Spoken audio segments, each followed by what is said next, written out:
100 miles per hour as Red 1 brings the Signet around to the left.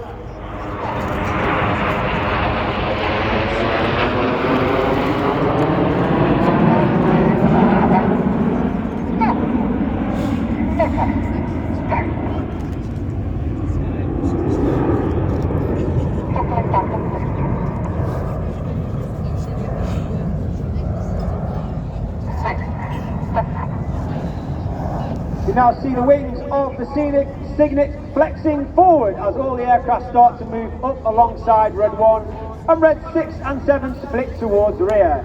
Ladies and gentlemen, boys and girls, get your cameras ready for the colourful Phoenix!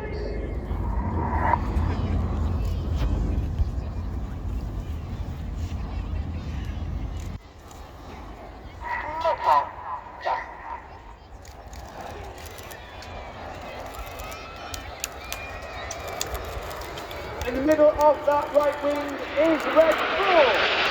That's right, Ollie is his second year on the team. He was Red 4 last year. And he remained as Red 4 and took up a role affectionately known as Uncle Enid. That means he's a mentor, works alongside Red 1 in all the winter training to ensure that the new pilots maintain and attain the standards required of a Red Arrows pilot.